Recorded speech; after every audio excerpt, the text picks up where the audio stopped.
আসসালামু আলাইকুম everyone, welcome back to my channel. আশা করি সবাই ভালো আছেন। তো আজকে আমি শেয়ার করব চিকেন কাবাবের রেসিপি। খুব সহজে আর খুবই কম উপাদান দিয়ে এই রেসিপিটি দেখানোর চেষ্টা করেছি। আশা করি আপনাদের ভালো লাগবে। তো শুরু করা যাক। এখানে আমি নিয়ে নিয়েছি চিকেনের কিমা, তারপরে বুটের ডাল বাটা, স্বাদ মতো লবণ আর আদা বাটা, রসুন বাটা দিয়ে দিলাম, মরিচ কুচি। এখন দিয়ে দিচ্ছি মশলা, হলুদ গুঁড়া, জিরা গুঁড়া আর ধনিয়া মরিচ গুঁড়া 1 চামচ করে। দিয়ে দিচ্ছি পেঁয়াজ কুচি,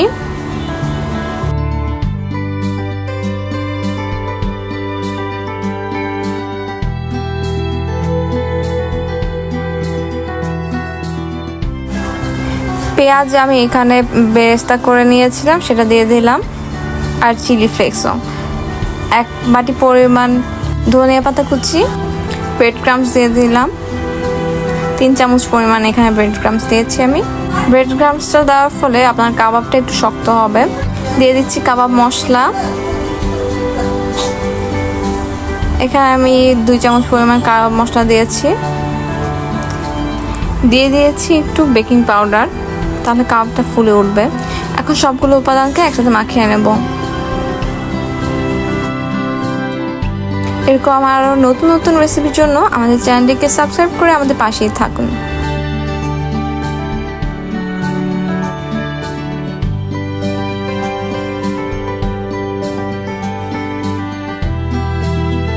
খুব ভালোভাবে কিন্তু সবগুলো উপাদানকে মাখাতে হবে, না হলে কিন্তু কাবাবটা খেতে মজা লাগবে না।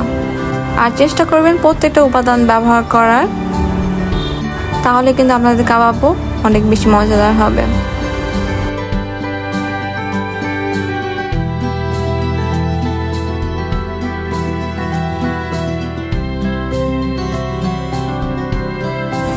কাবাবটা মাখাতে কিন্তু অনেক সময় লাগে, তো আপনারা একটু ধৈর্য ধরে ভালোভাবে মাখানোর চেষ্টা করবেন।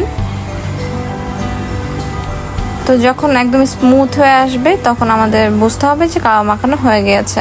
এখন আমি একটা প্যানের মধ্যে তেল গরম করে নিয়েছি।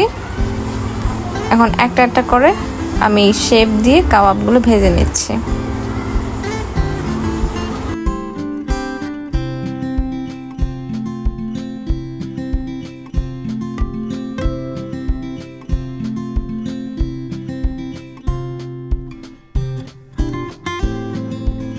তেলের আঁচটা একটু মিডিয়ামে রাখবেন, নাহলে কিন্তু কাবাবগুলো পুড়ে যেতে পারে।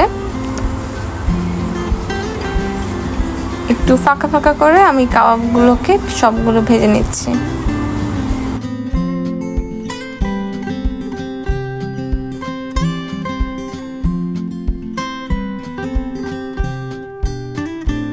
আবার বলছি, চুলার আঁচ কিন্তু বেশি জোরে দেওয়া যাবে না, তাহলে কিন্তু কাবাব যেরকম পুড়ে যাবে সেরকম তেলও কিন্তু পুড়ে যাবে।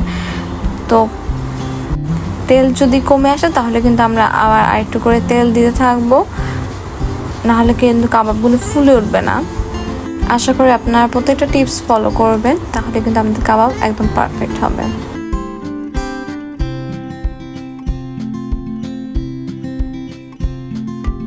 এভাবে আমি সবগুলো কাবাব আমার ভেজে নেই, এরকম ব্রাউন ব্রাউন কালার রাখি।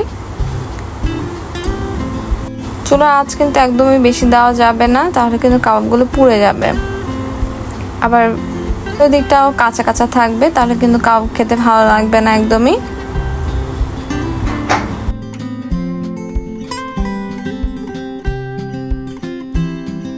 তো এভাবে আমি অল্প অল্প করে আমার কাবাবগুলো ভেজে নিচ্ছিলাম। একসাথে বেশি বেশি করে দেবেন না, তাহলে কিন্তু কাবাবগুলো ভালো হবে না, ফুলে উঠবে না, অথবা ভিতরে কাঁচা কাঁচা থাকবে। দেখতে পাচ্ছেন কালারগুলো কিন্তু খুবই সুন্দর এসেছিল, খেতেও অনেক মজাদার হয়েছে।